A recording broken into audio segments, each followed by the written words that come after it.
beaucoup de choses et l'islam, les histoires de l'islam nous ont apporté beaucoup de choses sur la spiritualité, sur tout ce qui est la religion, ou bien les faits, l'histoire de Misr, Mm. puisque la plupart comment dire, la plupart des histoires du Coran se sont déroulées à Misr. On peut citer que ce soit les histoires de certains prophètes comme Youssouf, comme les Bani Israël, comme Moussa. Donc il y a beaucoup de choses qui sont relatives à Misr.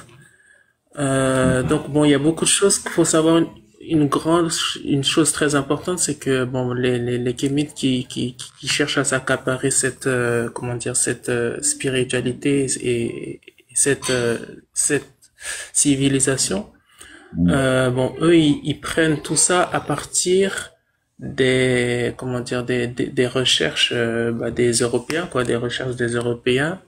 Et toutes les recherches des Européens, ils sont falsifiées. Il faut savoir que toutes les recherches des Européens, ils sont falsifiées comme les Juifs, ils ont fait et ils ont l'habitude de faire. Pourquoi? Puisque les premiers grands chercheurs comment on appelle, archéologues et égyptologues, on dit quoi? On dit que la spiritualité égyptienne était la spiritualité antique la plus monothéiste. C'est-à-dire que la foi comment dire, des anciens habitants de la vallée du Nil, c'était la foi la plus monothéiste qui soit.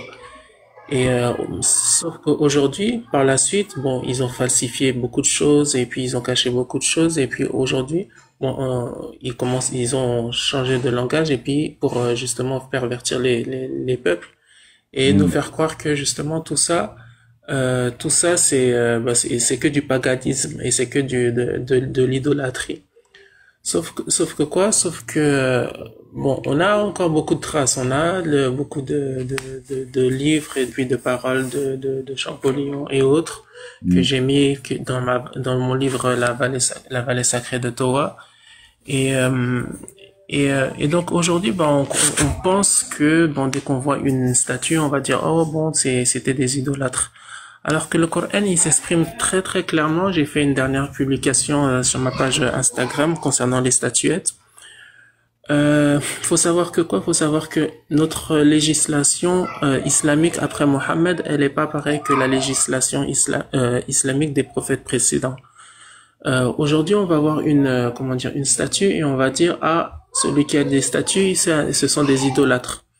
Alors que non, alors que c'est pas du tout ça, puisque le Coran nous cite dans la sourate Saba, comme dans la sourate Saba parlant de l'histoire de, comment il s'appelle, du roi Suleiman, alayhi salam, que les djinns, ils faisaient des statues pour lui. Les djinns, ils faisaient des statues pour comment dire, pour le roi Suleiman, par la permission d'Allah subhanahu wa ta'ala. Dans la sourate Al-Maïda,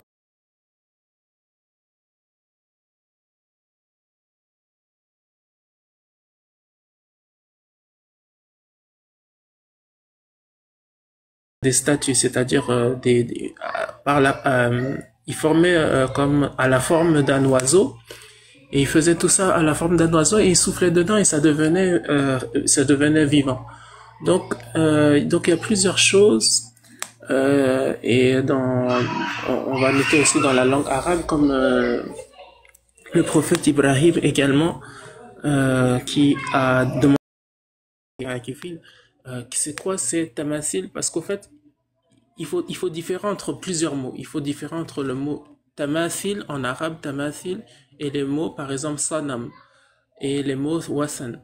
Donc, pour expliquer un peu rapidement, tamathil, c'est une représentation de quelque chose. C'est-à-dire que, bon, on va représenter un oiseau, on va représenter une personne, on va représenter... Donc, c'est des choses que, eux, avant, pour représenter quelque chose, c'était plus artistique. Donc, ils faisaient comment dire, ces tamathils-là. Alors que les sanam, c'est pareil, ce sont des statues. Sauf que les sanam, ce sont des statues qui sont faites pour l'adoration. Bon, tu vas former un tamasil et tu vas faire que le tamasil, il est pourquoi? Il est pour l'adoration. Et c'est de ça que, comment dire, le prophète Ibrahim, il s'est étonné en demandant à son père, il a demandé, Ma hazi tamasil, c'est quoi ces représentations que, que vous, vous permettez comment dire, d'adorer, quoi.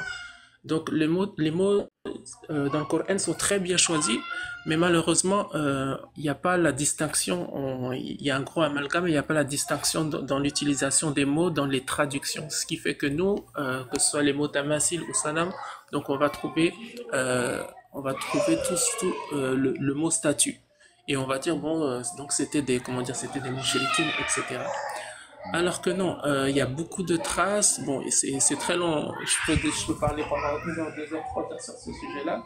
Mais il y a beaucoup de traces et des versets dans le Coran qui vont nous interpeller et nous faire savoir que bon, les peuples du Nil étaient des peuples monothéistes. Donc on peut donner beaucoup d'exemples, comment dire, du Coran. On va citer tout simplement une chose, c'est que le seul nom de pays qui a été mentionné dans le Coran est celui de Misr, subhanallah. Et le seul nom de pays qui a été mentionné, et en plus il a été mentionné plusieurs fois dans le Coran, c'est celui de où? C'est celui de Misr. C'est-à-dire, Misr, c'est, entre parenthèses, c'est l'Égypte. Et c'est pas l'Égypte d'aujourd'hui, c'est-à-dire que quand on parle de Misr, on parle d'Égypte et une partie du Soudan, c'est-à-dire toute la partie nubienne, c'est-à-dire tout ce qui est au nord de Khartoum. Misr, quand on parle de Misr, c'est-à-dire tout ce qui est au nord de Khartoum vers l'embouchure vers le delta. Et si Allah, comment dire, s'il n'y aurait pas des bienfaits dans Misr, il n'aurait pas mentionné plusieurs fois comment dire, ce pays-là, il n'aurait pas été le seul pays à être mentionné. De plus, il n'aurait pas appelé ses prophètes à fuir vers Misr. Il n'aurait pas fait vivre ses prophètes à Misr. C'est-à-dire qu'on peut trouver par exemple l'histoire d'Ibrahim. Ibrahim, il a fui de son pays pour aller se réfugier où ça? À Misr. Et il est parti 2 fois. Et par la suite, il y a eu comment dire, le prophète Jacob qui est reparti. Il est reparti et puis il a vécu à Misr.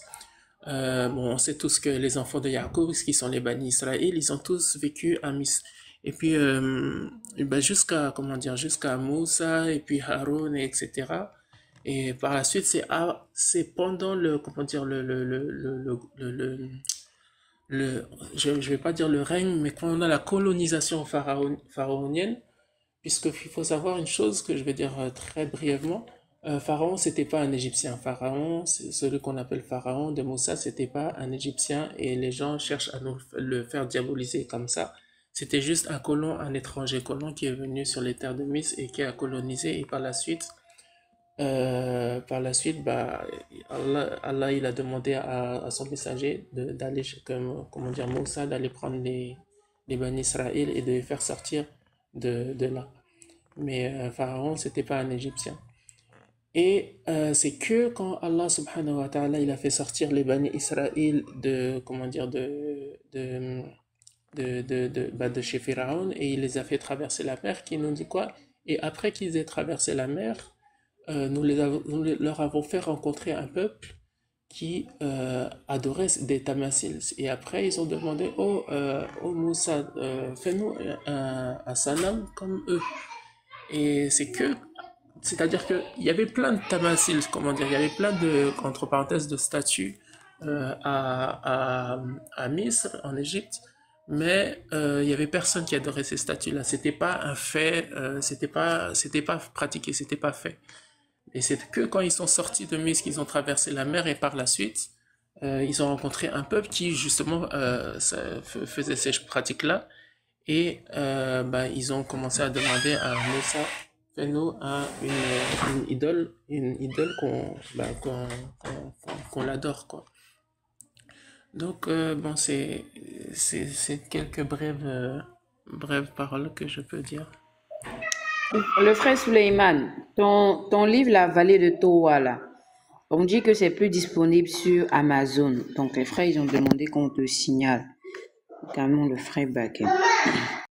Ouais, bah merci, je vais voir ça. On m'avait dit ça hier, j'ai entendu encore ça hier, je vais essayer de voir pour débloquer. Mais normalement, s'il y a quelqu'un qui le veut, qui veut le commander, bah, je peux lui faire envoyer. Je peux lui faire envoyer dans son adresse, il est en France, etc. Mais je vais voir avec Amazon pour voir essayer de débloquer ça. Je sais pas du tout c'est quoi la raison. Donc je vais voir, Inch'Allah. Inch'Allah, barakallahu fi. Non. Donc, toi, tu prends tes sources d'après les récits du coranique, du coup, si j'ai bien compris le frère. Et donc, est-ce que ça corrobore avec les écrits nous, on peut lire dans ce qu'on a appris de Cheikh Anta Diop, par exemple, ou d'autres historiens ou égyptologues? Bah, des personnes comme Cheikh Anta Diop, il s'est basé sur des personnes plus grandes que lui, c'est-à-dire des personnes qui maîtrisaient l'arabe. Avant lui, il y a eu beaucoup de, comment dire, il y a eu beaucoup de professeurs comme Abdallah Tayyib, le Soudanais, qui a fait beaucoup de travaux et que, bon, Cheikh Anta Diop a hérité de tout ça. Et donc, il faut savoir que si on se base, la personne qui va pas se baser sur le Coran, il va s'égarer très loin. Il y a pas de règle. Maintenant, tous les personnes qui vont se baser sur le Coran, alhamdoulilah, c'est bien, c'est bien. Maintenant, même dans le Coran, il faut avoir comment dire, assez de clarté pour comprendre les mots qui sont donnés. C'est-à-dire pas se baser sur le Coran et prendre la traduction les traductions françaises, puisque même à partir de, si une personne se base à partir des traductions, il va s'égarer également très loin. Il faut avoir l'arabe, comment dire, non pas l'arabe contemporain, mais l'arabe comprendre comme comment dire, comme les gens du temps du prophète, alayhi salatu wassalam, ils le comprenaient. Et il y a beaucoup de choses, et justement, ma page Instagram, j'ai beaucoup parlé de ça. Il y a beaucoup de choses il y a beaucoup de mots, par exemple, qui ont changé de sens. C'est-à-dire que, comme j'ai expliqué, aujourd'hui, le mot blanc, abiyad en arabe, ça n'a pas le même sens hier que aujourd'hui. Le mot aswad, ça n'a pas le même sens hier qu'aujourd'hui. Le mot ardal, ça n'a pas le même sens hier qu'aujourd'hui. Donc il y a beaucoup de mots, tout comme bait, par exemple, bait, on dit bait al-haram, par exemple, la maison sacrée, ça n'a pas le même sens hier qu'aujourd'hui. Donc il y a énormément de mots qui, qui sont compris différemment, qui sont compris différemment.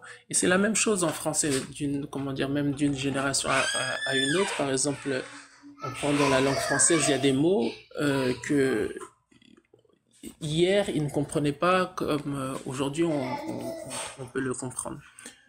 Donc après moi bon je n'écoute pas et je lis pas et je suis pas du tout Cheikh Anta Diop. J'entends parler de lui mais je sais pas, je connais pas ses travaux donc je peux pas parler de qu'est-ce qu'il dit, qu'est-ce qu'il fait, etc. Mais également si une personne se base sur le comment dire sur les travaux des Français, il va s'égarer également très loin. Pour ma part, bon j'ai vécu au Soudan. J'ai vécu au Soudan, là je vis également en Libye. Donc ce que je transmets, bon, c'est un héritage, on va dire, et comment dire, une connaissance justement des peuples du Nil. Et il faut savoir qu'il y a eu un grand problème, c'est que